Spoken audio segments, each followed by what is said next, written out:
ಅದು ನವೆಂಬರ್ 26ನೇ ತಾರೀಕು 2000ನೇ ಇಸ್ವಿ.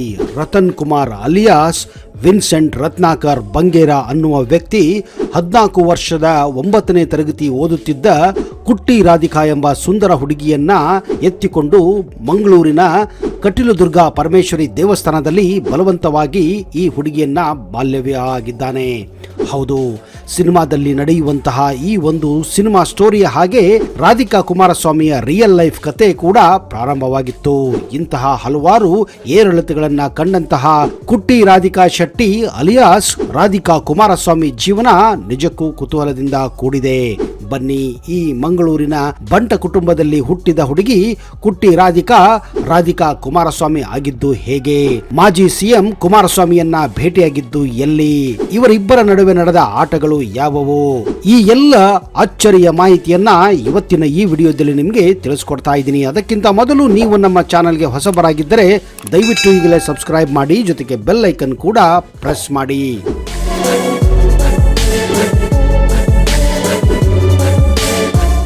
ರಾಧಿಕಾ ಕುಮಾರಸ್ವಾಮಿ ಹುಟ್ಟಿದ್ದು 1986ರ ನವೆಂಬರ್ 12ರಂದು ದಕ್ಷಿಣ ಕನ್ನಡ ಜಿಲ್ಲೆಯ ಮಂಗಳೂರಿನಲ್ಲಿ.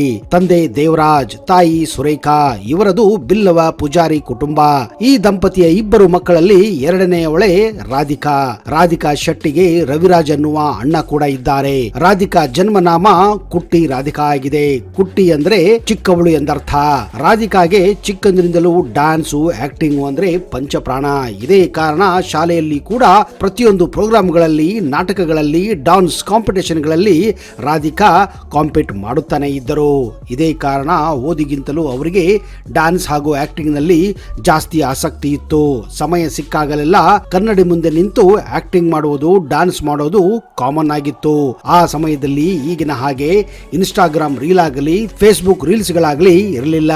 ತಂದೆ ತಾಯಿಗಳು ಕೂಡ ಇವಳ ಆಸಕ್ತಿಯನ್ನು ಕಂಡು ಅವಳಿಗೆ ಪ್ರೋತ್ಸಾಹ ನೀಡುತ್ತಿದ್ದರು. ಚಿಕ್ಕವಳಿದ್ದಾಗಿಂದ ಕುಟ್ಟಿ ರಾಧಿಕಾಗೆ ಮಾಲಾಶ್ರೀ, ಮಾಧುರಿ ದೀಕ್ಷಿತ್, ಶ್ರೀದೇವಿಯ ಹಾಗೆ ಚಿತ್ರರಂಗದಲ್ಲಿ ಹೆಸರು ಮಾಡಬೇಕೆನ್ನುವ ಮಾದಾಸೆಯನ್ನ ಇಟ್ಟುಕೊಂಡಿದ್ದಳು. ಮಿಸ್ ಮಾಡದೆ ಮಾಲಾಶ್ರೀ ಅವರ ಚಿತ್ರಗಳನ್ನ ಕನಿಷ್ಠ ಪಕ್ಷ 3ರಿಂದ 4 ಬಾರಿ ನೋಡುತ್ತಿದ್ದಳು. ರಾಧಿಕಾ 8ನೇ ತರಗತಿ ಇದ್ದಾಗಲೇ ಸಿನಿಮಾದಲ್ಲಿ ಎಂಟ್ರಿ ಪಡೆಯಲು ಅವರ ತಂದೆ ತಾಯಿಗಳ ಮೂಲಕ ಹಲವಾರು ಪ್ರಯತ್ನಗಳನ್ನು ಕೂಡ ಮಾಡಿದ್ದಾಳೆ. ಮುಂದೆ 2000ನೇ ಇಸ್ವಿಯಲ್ಲಿ ಇವರ ತಂದೆ ದೇವರಾಜ್ ಅವರ ಪರಿಚಯಸ್ಥರು ಒಬ್ಬ ರಾಜಕಾರಣಿಯನ್ನ ಭೇಟಿ ಮಾಡಿಸುತ್ತಾರೆ. ಅವರ ಮೂಲಕವೇ ರಾಧಿಕಾಗೆ ಮೊಟ್ಟ ಮೊದಲ ಸಿನಿಮಾ ಬ್ರೇಕ್ ಕೂಡ ಸಿಗುತ್ತದೆ.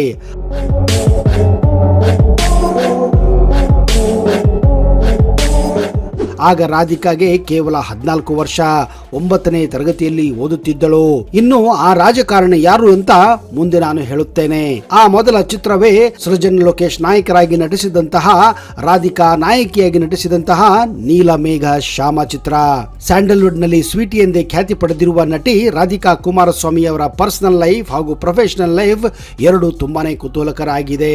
ರತನ್ ಕುಮಾರ್ ಅಲಿಯಾಸ್ ವಿನ್ಸೆಂಟ್ ರತ್ನಾಕರ್ ಬಂಗೇರ ಅನ್ನುವ ಈ ಯುವಕ ಶಾಲೆ ಓದುವ ಹುಡುಗಿಯ ಮೇಲೆ ಮನಸ್ಸು ಮಾಡಿದ್ದ. ಇದೇ ಕಾರಣ ರಾಧಿಕಾಳ ಶೂಟಿಂಗ್ ಮುಗಿದ ತಕ್ಷಣ ಇವಳನ್ನ ಮಂಗಳೂರಿನ ಕಟೀಲದುರ್ಗ ಪರಮೇಶ್ವರಿ ದೇವಸ್ಥಾನಕ್ಕೆ ಕರೆದುಕೊಂಡು ಹೋಗಿ ಮದುವೆಯನ್ನ ಮಾಡಿಕೊಳ್ಳುತ್ತಾನೆ. ಈ ವಿಷಯ ತಿಳಿಯುತ್ತಿದ್ದ ಹಾಗೆ ತಂದೆ ದೇವರಾಜ್ ಅವಳ ಸಿನಿಮಾ ಕರಿಯರ್ ಮೇಲೆ ಈ ಮದುವೆ ಇಂಪ್ಯಾಕ್ಟ್ ಆಗಬಹುದೆಂದು ಹಾಗೂ ಚಾನ್ಸ್ಗಳೇ ಸಿಗದೇ ಇರಬಹುದೆಂದು ದೇವರಾಜ್ ರತನ್ ಕುಮಾರ್ ಮನೆಯಿಂದ ರಾಧಿಕಾಳನ್ನ ಕಿಡ್ನಾಪ್ ಮಾಡಿಕೊಂಡು ಬರುತ್ತಾನೆ. ಹೀಗಂತ Ratan Kumar alias Vincent Ratnakar Bangera complaint ಕೊಡುತ್ತಾರೆ. ಹೀಗೆ ಮದುವೆಯ ನಂತರ ಸಿನಿಮಾ ತಾರೆ ಆಗಬೇಕೆನ್ನುವ ರಾಧಿಕಾಳ ಕನಸು ಮದುವೆಯಿಂದ ನುಚ್ಚು ನೂರಾಗುತ್ತದೆ.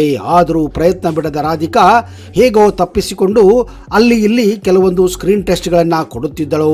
ಆಗಾಗ ಬೆಂಗಳೂರಿಗೆ ಬಂದು ಸಿನಿಮಾದಲ್ಲಿ ನಟಿಸಲು ಪ್ರಯತ್ನ ಮಾಡುತ್ತಿದ್ದಳು. ಇದೇ ಸಂದರ್ಭದಲ್ಲಿ S Mahender Telugu super hit ಸಿನಿಮಾವನ್ನ ಕನ್ನಡದಲ್ಲಿ ರಿಮೇಕ್ ಮಾಡಲು ವಿಜಯ್ ರಾಘವೇಂದ್ರ ಅವರನ್ನ ಹಾಕಿಕೊಂಡು ಮುಂದಾಗಿದ್ದರು. ಇದೇ ಸಂದರ್ಭದಲ್ಲಿ ಹಲವಾರು ನಟಿಯರನ್ನ ಸ್ಕ್ರೀನ್ ಟೆಸ್ಟ್ ಕೂಡ ಮಾಡಲಾಗಿತ್ತು. ಕೊನೆಗೆ ಮಹೇಂದರ್ ರಾಧಿಕಾ ಶೆಟ್ಟಿ ಅವರನ್ನ ನಿನಗಾಗಿ ಚಿತ್ರಕ್ಕಾಗಿ ಆಯ್ಕೆ ಮಾಡುತ್ತಾರೆ. ಈ ಚಿತ್ರ ಕರ್ನಾಟಕದಂತ ಸೂಪರ್ ಡೂಪರ್ ಹಿಟ್ ಆಗುತ್ತದೆ.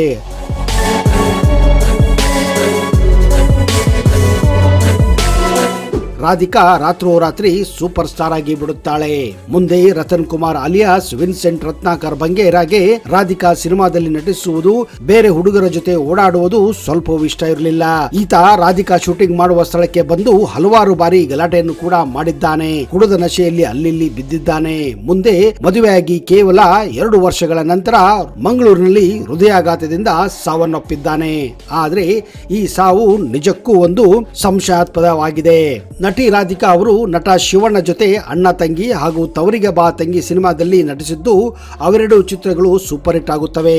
ನಟ ದರ್ಶನ್ ಹಾಗೂ ರಿಯಲ್ ಸ್ಟಾರ್ ಉಪೇಂದ್ರ ಜೊತೆ ಅನಾಥರು ಚಿತ್ರದಲ್ಲಿ ನಟಿಸುತ್ತಾರೆ. ರವಿಚಂದ್ರನ್ ಜೊತೆ ಹಠವಾದಿ ಹಾಗೂ ಒಡಹುಟ್ಟಿದವಳು ಚಿತ್ರದಲ್ಲಿ ನಟಿಸುತ್ತಾರೆ. ತೆಲುಗು ಚಿತ್ರದಲ್ಲಿ, ತಮಿಳು ಚಿತ್ರಗಳಲ್ಲಿ ಕೂಡ ಮಿಂಚುತ್ತಾರೆ. ಹೀಗೆ ಒಂದರ ಹಿಂದೆ ಒಂದು ಸೂಪರ್ ಹಿಟ್ ಸಿನಿಮಾ ಕೊಡುತ್ತಿದ್ದ ರಾಧಿಕಾ ತಾಯಿ ಇಲ್ಲದ ತಬ್ಬಲಿ ಚಿತ್ರಕ್ಕಾಗಿ ಕರ್ನಾಟಕ ಸರ್ಕಾರ ನೀಡುವ ಅತ್ಯುತ್ತಮ ನಟಿ ಪ್ರಶಸ್ತಿಗೂ ಕೂಡ ಪಾತ್ರರಾಗುತ್ತಾರೆ. ಈ ಒಂದು ಪ್ರಶಸ್ತಿ ಗಿಟ್ಟಿಸಿಕೊಳ್ಳಲು ಕೆಲವು ರಾಜಕಾರಣಿಗಳ ಪಾತ್ರ ಇತ್ತು ಎಂದು ಕೆಲವರ ಊಹೆ ಆಗಿದೆ. ಅಷ್ಟೇ ಅಲ್ಲದೆ ಉಪೇಂದ್ರ ಹಾಗೂ ದರ್ಶನ್ ಜೊತೆ ನಟಿಸಿದ ಅನಾಥರು ಚಿತ್ರದ ಡಿಸ್ಟ್ರಿಬ್ಯೂಷನ್ ಹಕ್ಕನ್ನು ಕೂಡ ಪಡೆಯುತ್ತಾರೆ. ಆದ್ರೆ ಆ ಸಮಯದಲ್ಲಿ ಎಲ್ಲರಿಗೂ ಈ ಒಂದು ನಿರ್ಧಾರ ಆಶ್ಚರ್ಯವನ್ನ ಉಂಟು ಮಾಡಿತ್ತು. ಯಾಕಂದ್ರೆ ರಾಧಿಕಾಗೆ ಇದ್ದಕ್ಕಿದ್ದ ಹಾಗೆ ಇಷ್ಟೊಂದು ದುಡ್ಡು ಎಲ್ಲಿಂದ ಬಂತು ಅಂತ. ಇದಾದ ನಂತರ 2007ರಿಂದ ರಾಧಿಕಾ ಇದ್ದಕ್ಕಿದ್ದ ಹಾಗೆ ಸಿನಿಮಾ ರಂಗದಿಂದ ನಾಪತ್ತೆಯಾಗಿ ಬಿಡುತ್ತಾರೆ. ಇತ್ತ HD ಕುಮಾರಸ್ವಾಮಿ ಮೊಟ್ಟ ಮೊದಲ ಬಾರಿಗೆ ಕರ್ನಾಟಕದ ಮುಖ್ಯಮಂತ್ರಿಯಾಗಿ ಅಧಿಕಾರ ಸ್ವೀಕಾರ ಮಾಡುತ್ತಾರೆ.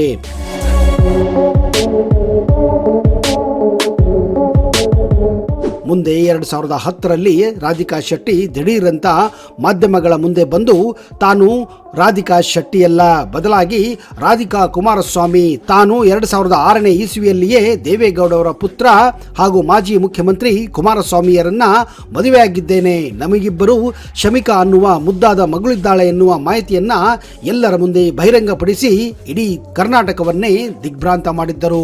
ರಾಧಿಕಾ ಹಾಗೂ ಕುಮಾರಸ್ವಾಮಿ ಮದುವೆ ದೊಡ್ಡ ಕೋಲಾಹಲವನ್ನೇ ಮಾಡಿತ್ತು. ಕುಮಾರಸ್ವಾಮಿಯವರ ರಾಜಕೀಯ ಹಾಗೂ ಕುಟುಂಬದ ಜೀವನದಲ್ಲಿ ಅಲ್ಲೋಲ ಕಲ್ಲೋಲವಾಗಿತ್ತು. ಒಂದು ಕಡೆ ರಾಧಿಕಾ ಕುಮಾರಸ್ವಾಮಿ ಹಾಗೂ HD ಕುಮಾರಸ್ವಾಮಿ ಇಬ್ಬರು ತಮ್ಮ ಮಗಳ ಶಮಿಕಾ ಜೊತೆ ಇದ್ದಂತಹ ಹಲವಾರು ಫೋಟೋಗಳು, ವಿಡಿಯೋಗಳು ಮೀಡಿಯಾದಲ್ಲಿ ವೈರಲ್ ಆಗಲು ಪ್ರಾರಂಭ ಮಾಡಿದ್ದವು. ಜೊತೆಗೆ ರಾಧಿಕಾ ಕುಮಾರಸ್ವಾಮಿ ಐಷಾರಾಮಿ ಜಿಂದಗಿ ಕೂಡ ನಡೆಸುತ್ತಿದ್ದರು. 2007ರಿಂದ ಚಿತ್ರರಂಗಕ್ಕೆ ಕೆಲಕಾಲ ಗ್ಯಾಪ್ ಅನ್ನು ಪಡೆದಂತಹವರು 2013ರಲ್ಲಿ ತೆರೆಕಂಡ ಸ್ವೀಟಿ ನನ್ನ ಜೋಡಿ ಚಿತ್ರದಿಂದ ನಟಿಯಾಗಿ ಕಂಬ್ಯಾಕ್ ಮಾಡುತ್ತಾರೆ. ಇದಕ್ಕೂ ಮುಂಚೆ ಯಶ್ ಹಾಗೂ ರಮ್ಯಾ ಅಭಿನಯದ ಲಕ್ಕಿ ಚಿತ್ರವನ್ನು ನಿರ್ಮಾಣ ಮಾಡಿದ್ದ ರಾಧಿಕಾ ಚಿತ್ರದ ಡಿಸ್ಟ್ರಿಬ್ಯೂಷನ್ ಅನ್ನು ಕೂಡ ಮಾಡಿದ್ದರು. ಪ್ರಸ್ತುತ ನಟಿಯಾಗಿ ಮತ್ತು ಶಮಿಕಾ ಎಂಟರ್ಪ್ರೈಸ್ ಮೂಲಕ ನಿರ್ಮಾಪಕಿಯಾಗಿ ಈಗ ಚಿತ್ರರಂಗದಲ್ಲಿ ತೊಡಗಿಸಿಕೊಂಡಿದ್ದಾರೆ. ಆದರೆ ಕುಮಾರಸ್ವಾಮಿ ಹೋದಲೆಲ್ಲ ಮಾಧ್ಯಮದವರು ತಮ್ಮ ಹಾಗೂ ರಾಧಿಕಾ ಶೆಟ್ಟಿ ನಡುವೆ ಇರುವ ಸಂಬಂಧಗಳ ಬಗ್ಗೆ ಪದೇ ಪದೇ ಕೆದಕಿದಾಗ ಕುಮಾರಸ್ವಾಮಿ ರಾಧಿಕಾ ಶೆಟ್ಟಿ ಯಾರು ಅಂತಾನೆ ಗೊತ್ತಿಲ್ಲ ಅಂತ ಹೇಳಿದ್ದರು.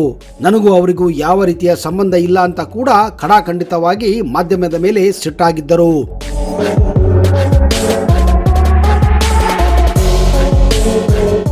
ಎಷ್ಟೋ ಜನ ರಾಧಿಕಾಗೆ ನೀವು ಕುಮಾರಸ್ವಾಮಿಯವರನ್ನ ಹೇಗೆ ಭೇಟಿಯಾದ್ರಿ, ಅವರನ್ನ ಹೇಗೆ ಮದುವೆ ಆದ್ರಿ ಅಂತ ಮಾಧ್ಯಮದವರು ಪದೇ ಪದೇ ರಾಧಿಕಾ ಅವರನ್ನ ಕೇಳಿದಾಗ ಅವರು ಹೇಳಿದ್ದು ಇಷ್ಟೇ, ಕೆಲವೊಂದು ವಿಷಯಗಳನ್ನ ಗೌಪ್ಯವಾಗಿದ್ದಷ್ಟು ಒಳ್ಳೆಯದು, ನಮ್ಮಿಬ್ಬರ ಮಿಲನ ಆ ದೇವರ ನಿರ್ಧಾರ ಎಂದು ಮಾಧ್ಯಮದವರಿಗೆ ಜವಾಬು ನೀಡಿದ್ದರು.